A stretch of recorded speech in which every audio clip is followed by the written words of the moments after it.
اچھا جناب رضوان صدیقی صاحب، جناب،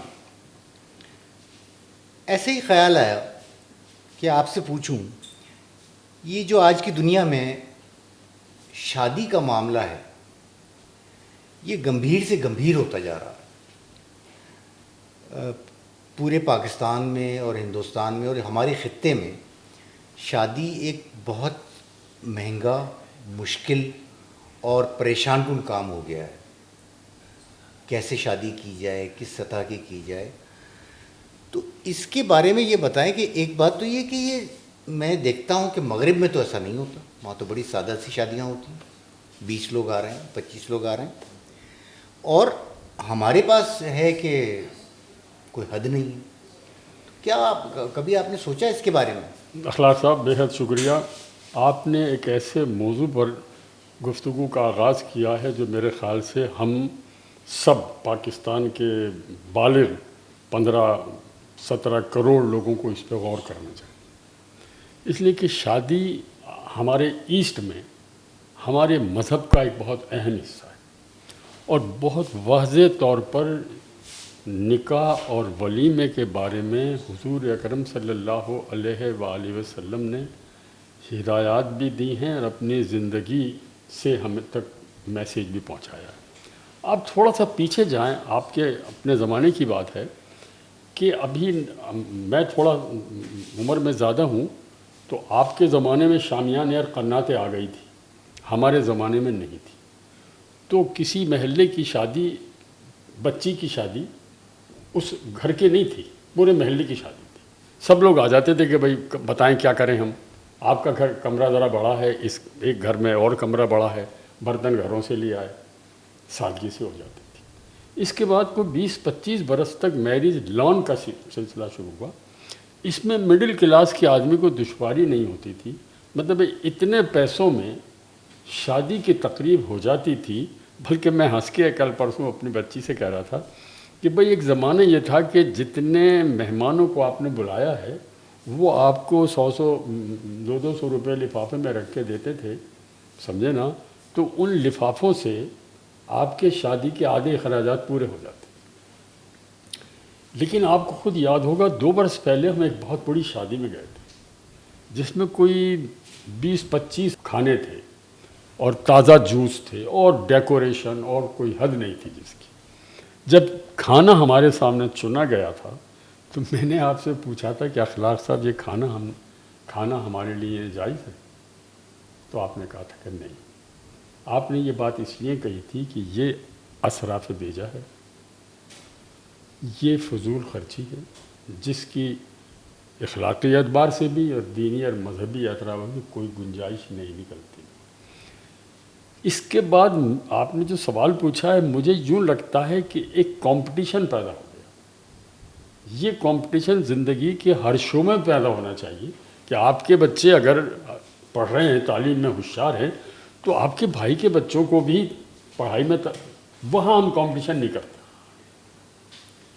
آپ کیا پہن رہے ہیں مجھے اس سے دلچسپی نہیں ہے، میرے گھر والے کیا پہن رہے ہیں آپ کو دلچسپی نہیں. لیکن اگر بیاہ، شادی، مہندی، مایوں، ڈھولکی، یہ سب قصے شروع ہوں گے نا، تو یوں سمجھ لیجئے کہ ہر آدمی، جیسے میں اخلاقی اعتبار سے اور آپ، ہم دنیا کو بتا رہے ہیں کہ دیکھیں بھائی یہ ٹھیک نہیں ہے، لیکن جب آپ کی بچی کا معاملہ آئے گا نا تو آپ پر پریشر آئے گا بیگم کا، آپ اسے ریزسٹ کر جائیں.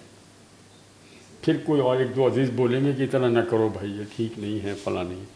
پھر بچیاں آ جائیں گی، ابو سب چل رہا ہے، آپ تھک جائیں گے اور آپ ہتھیار ڈال دیں گے اور آپ وہی اختیار کریں گے جس کو ختم کرنے کے لیے یا جس کو کم کرنے کے لیے یا جس میں احتیاط برتنے کے لیے آج آپ نے اس اہم موضوع پر بات کی ہے.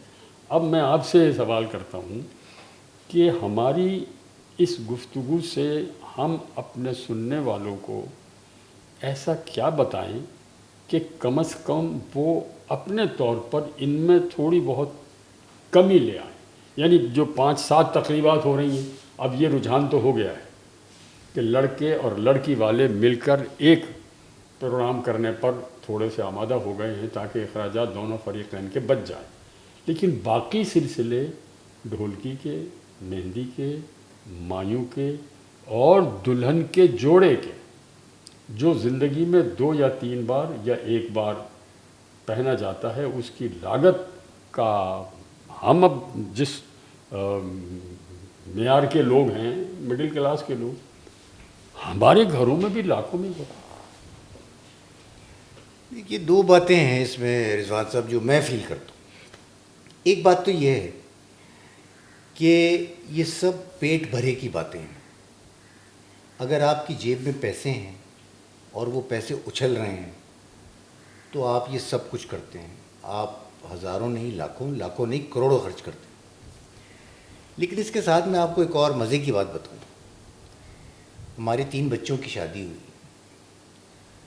پہلے بیٹے کی شادی میں کوئی 700 لوگ تھے، پھر بیٹی کی شادی ہوئی تو 600 لوگ تھے، اور جو جان پہچان والا ہے اس کو ہم نے بلا لیا اور کر لیا۔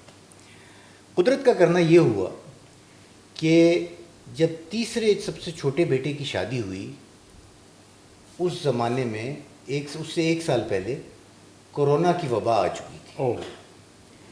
کورونا کی وبا کی وجہ سے پابندیاں عائد تھیں۔ پابندی کیا تھی؟ اولاً جو اجتماع ہوگا شادی کا وہ کھلی جگہ پہ ہوگا، بند جگہ پہ نہیں ہو سکتا۔ دوسری بات یہ کہ تقریب میں 200 سے زیادہ لوگ نہیں ہو سکتے۔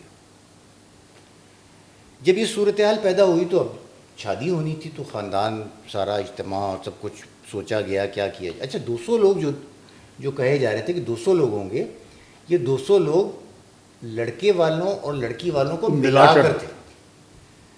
تو ہمارے سامنے جو پیمانہ آیا وہ یہ آیا کہ 125 لوگ لڑکے والوں کی طرف جو ولیمہ ہے اس میں ہماری طرف سے ہوں گے، اور 75 لوگ لڑکی والوں کی طرف سے ہوں گے۔ اب وہ 125 لوگ کیسے منتخب کی جائے؟ ہم تو 600 700 800 لوگ بلا رہے تھے۔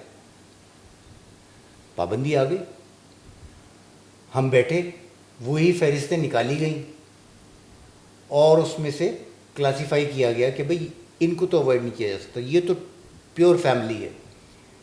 یہ فیملی آئی تھی، اس کو ہم نے بلایا تھا، اس کے 12 لوگ آئے تھے، اب ہم اس دفعہ ان کے 2 لوگ بلا سکتے ہیں۔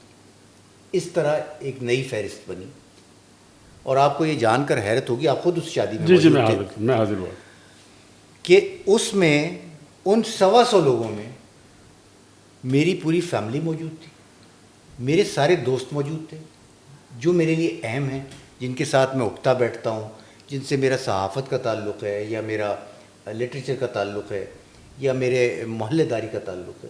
وہ 125 لوگوں میں آ گئے۔ تو جب شادی ہو گئی تو ہم حیران رہ گئے کہ اچھا یہ ہو سکتا ہے۔ تو اس کا مطلب تو یہ ہے کہ ہم جو اتنے لوگوں کو بلا رہے تھے وہ ایک حماقت کر رہے تھے۔ دس از بسائڈز دی خرچہ چھوڑ دیں ہم ایک طرف، لیکن ہم نے 200 لوگوں میں وہ شادی نمٹا دی۔ اس کا مطلب یہ ہے کہ یہ اور بھی کم ہو سکتا ہے۔ ایک بات تو یہ ہے۔ اس کے ساتھ دوسری بات یہ ہے کہ جو ہماری جو غریب کلاس ہے، آپ یقین جانیں، میری فیملی میں ایسا ہوا ہے بہت کہ انہوں نے مل کے کہا کہ اس بچی کی شادی ہونی ہے، کسی نے 20,000 دیے، کسی نے 40,000 دیے، 1 لاکھ روپے میں اس کے کچھ برتن، کچھ جوڑے اور ایک سادہ سا کھانا، 1 لاکھ 1.25 لاکھ روپے پہ شادی نمٹا دی گئی۔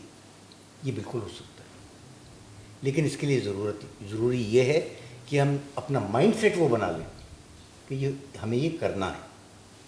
اگر ہم مائنڈ سیٹ نہیں بنائیں گے۔ دیکھیے اخلاق صاحب، میں ایک بات کروں، آپ نے کووڈ کا ذکر کیا ہے۔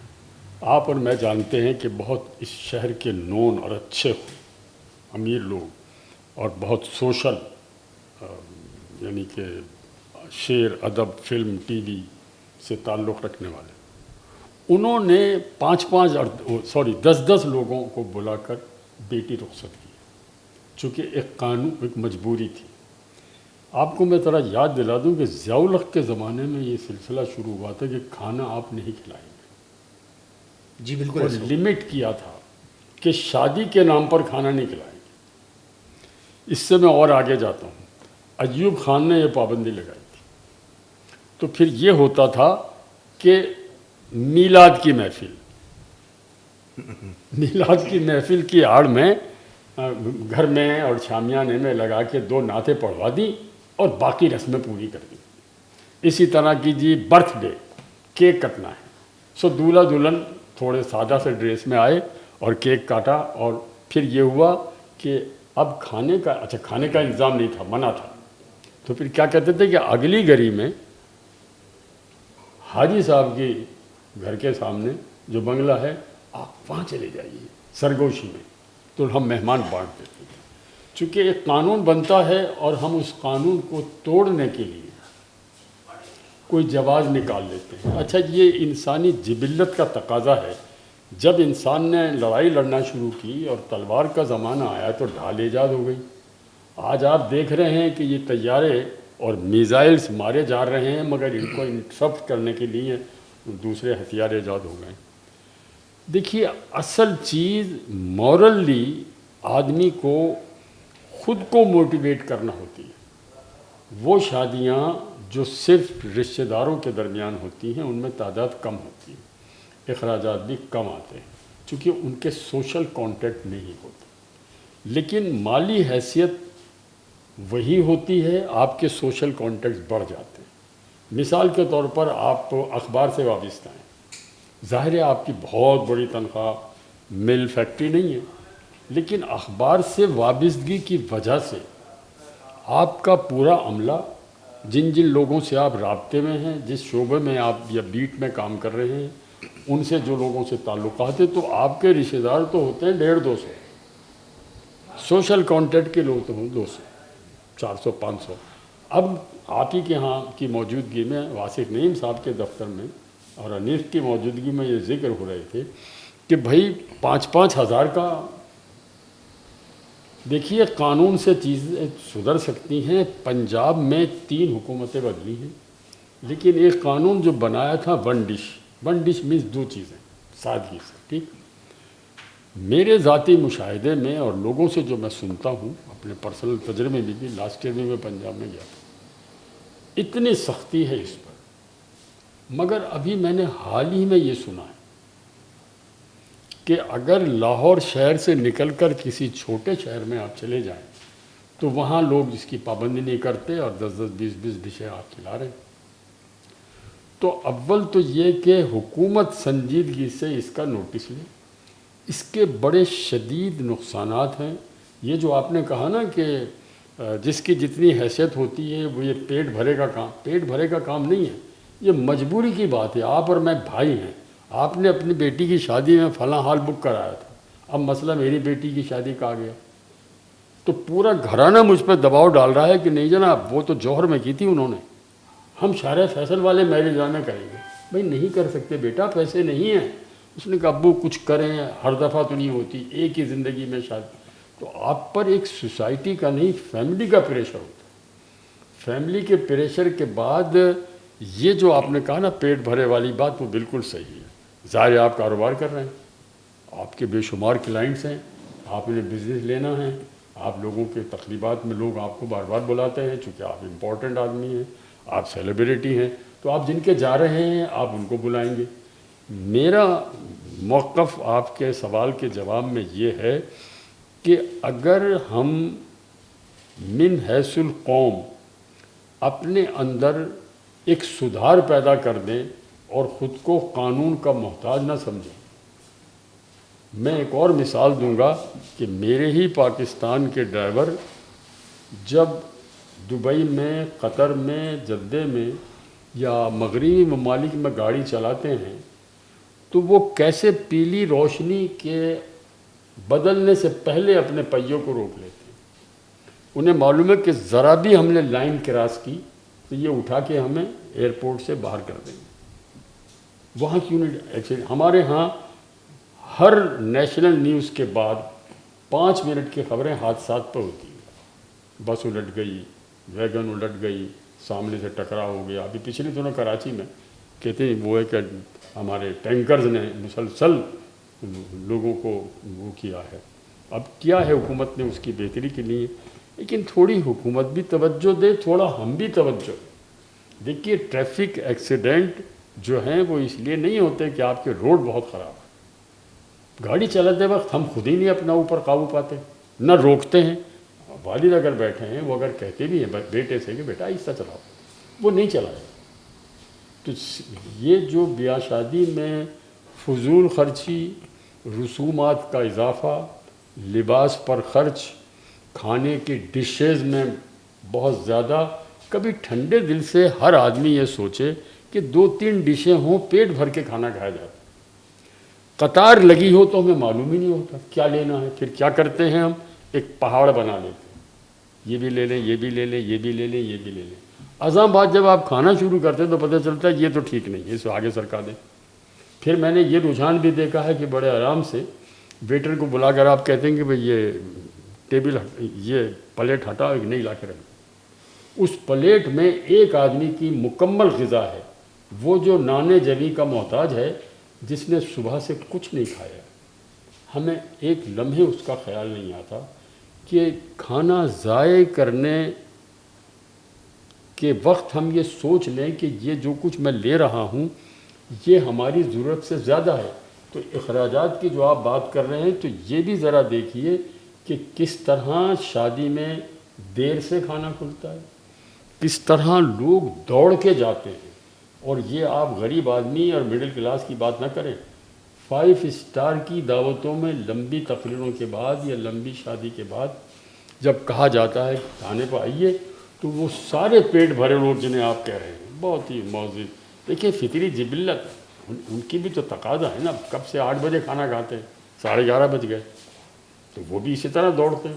تو پھر جو ہاتھ لگتا ہے بھر لیتے ہیں. اس کی طرف بھی ذرا نشاندہی کی. اس میں دیکھیے ایک میں تو ان رسوم اور اس کے بارے میں بات کرتا رہا ہوں، آپ بھی کرتے رہے ہیں. اتنی عمر گزارنے کے بعد مجھے یہ لگتا ہے کہ یہ کام ہماری نسل نہیں کر سکے. ٹھیک ہے. اور میں نے یہ دیکھا ہے کہ یہ کام جو ہے زیادہ مؤثر طریقے سے اگر اب کوئی کر سکتا ہے تو وہ نوجوان. بالکل صحیح.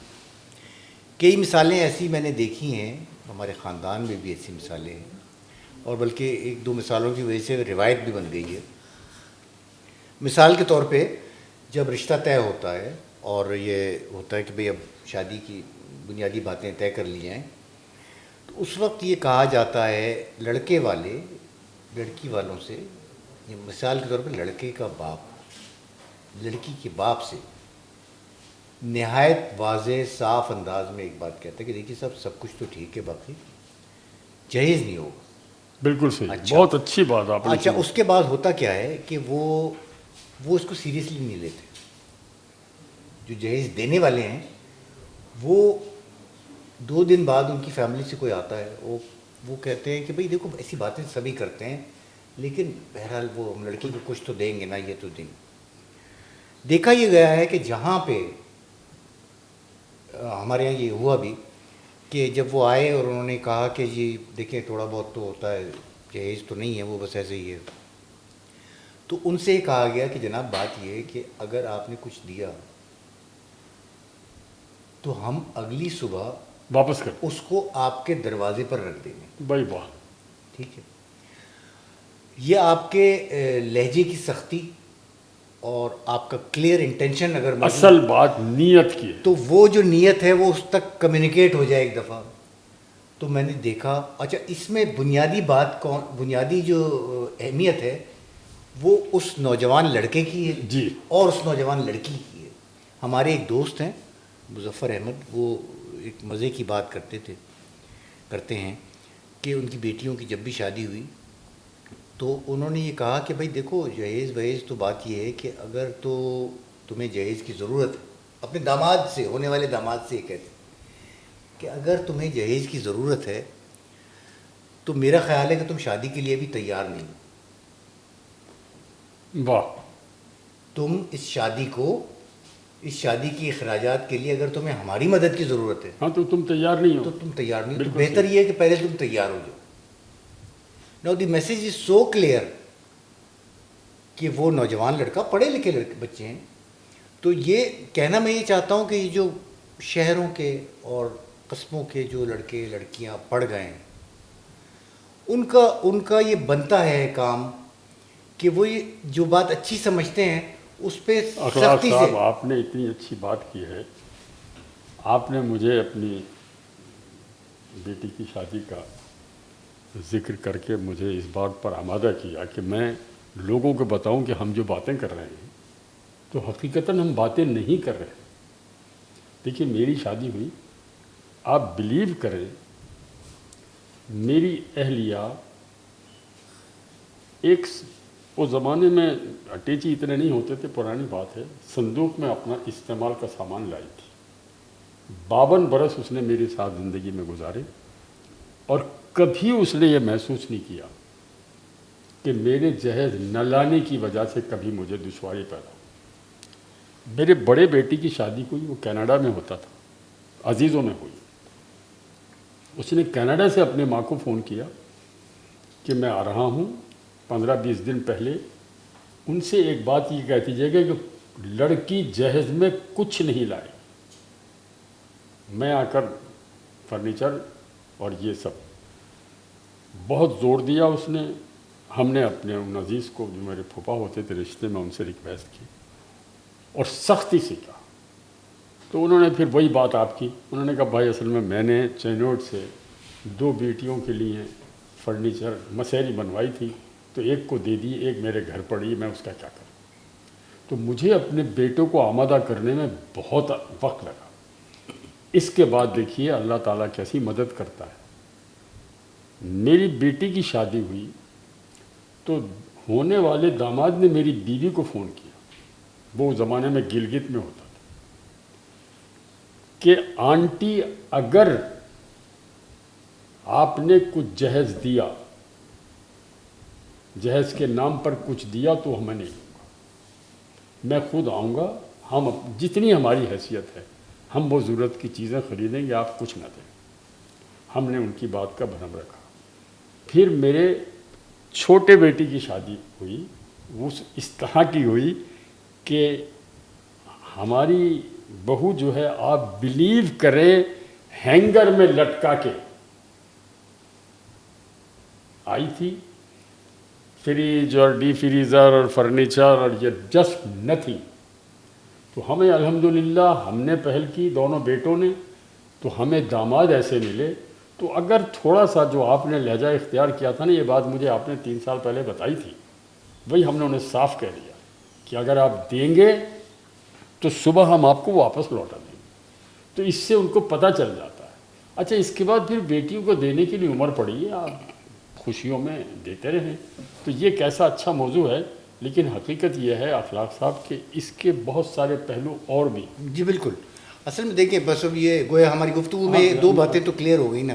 ایک یہ کہ انٹینشن ہماری کلیئر ہونی چاہیے. آپ نے بہت اچھی بات کی کہ نوجوان جو ہے وہ یہ کام کر سکتے ہیں, اور ہمیں خود عقل ہونی چاہیے, خود سمجھنا چاہیے. قانون کچھ نہیں کر سکتا, خود ہمیں سمجھنا چاہیے کہ شادی کو سادہ اور باوقار اور محبت بھرا بنائیں.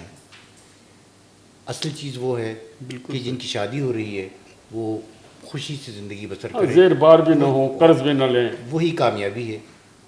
تو یہی ایک زاویہ ہے جو ہماری سمجھ میں آتا ہے کہ لوگوں کو سمجھایا جائے.